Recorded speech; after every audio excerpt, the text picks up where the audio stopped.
Halo, apa kabar Sobat CPNS? Masih semangat kan? Saya harap kita semua tetap semangat ya. Baik, di sini sebelumnya saya mau memperkenalkan diri dulu. Nama saya Deviani Serevia Tarigan, peserta Latsar Angkatan 7 Kelompok 2 dengan pengampu materi Bapak Dr. Andus Abdul Rajab MM dan Lembaga Penyelenggara BPSDM Provinsi Sumatera Utara. Sehari-hari saya bertugas di Dinas Lingkungan Hidup Kabupaten Asahan bidang tata lingkungan di bawah Seksi Kajian Dampak Lingkungan dengan jabatan pengelola dokumen mengenai analisis dampak lingkungan. Baiklah, untuk mempersingkat waktu kita lanjut ke materi aja ya. Pada tanggal 27 Juli 2021, Presiden Joko Widodo meluncurkan Core Values dan Employer Branding ASN tersebut, yang bertepatan dengan hari jadi Kementerian Pan-RB ke-62.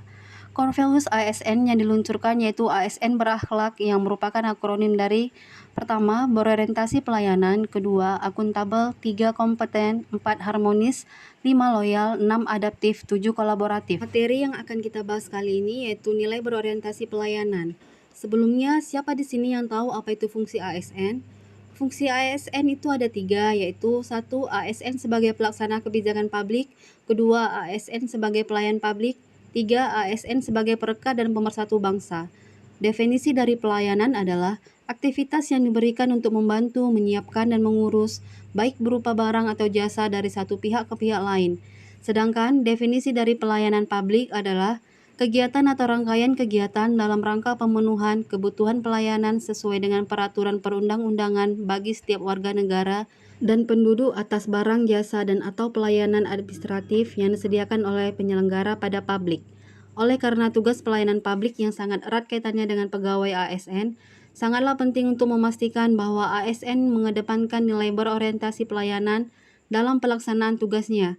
Dimaknai bahwa setiap ASN harus berkomitmen memberikan pelayanan prima demi kepuasan masyarakat. Tiga, panduan perilaku berorientasi pelayanan sebagai pedoman bagi para ASN dalam pelaksanaan tugas sehari-hari. Apa saja? Baik, akan kita jelaskan satu persatu. Yang pertama, memahami dan memenuhi kebutuhan masyarakat.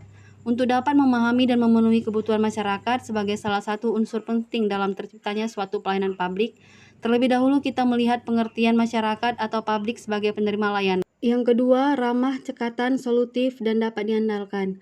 Dengan penjabaran tersebut, pegawai ASN dituntut untuk memberikan pelayanan dengan ramah, ditandai senyum, menyapa, dan memberi salam, serta berpenampilan rapi. Cekatan ditandai dengan cepat dan tepat waktu, solutif ditandai dengan mampu memberikan kemudahan bagi masyarakat untuk memilih layanan yang tersedia, dan dapat diandalkan ditandai dengan mampu akan dan pasti menyelesaikan tugas yang mereka terima atau pelayanan yang diberikan. Yang ketiga, melakukan perbaikan tiada henti. Hal ini berarti bahwa memberikan layanan yang bermutu tidak boleh berhenti ketika kebutuhan masyarakat sudah dapat terpenuhi, melainkan harus tetap ditingkatkan dan diperbaiki agar mutu layanan yang diberikan dapat melebihi harapan pengguna layanan. Layanan hari ini harus lebih baik dari hari kemarin, dan layanan hari esok akan menjadi lebih baik dari hari ini. Lalu, bagaimana sih penerapan core value berorientasi pelayanan di unit kerja saya? Sebelumnya saya telah mengatakan bahwa saya adalah seorang pengelola dokumen mengenai analisis dampak lingkungan yang bertugas melakukan kegiatan pengelolaan dan penyusunan laporan di bidang dokumen mengenai dampak lingkungan.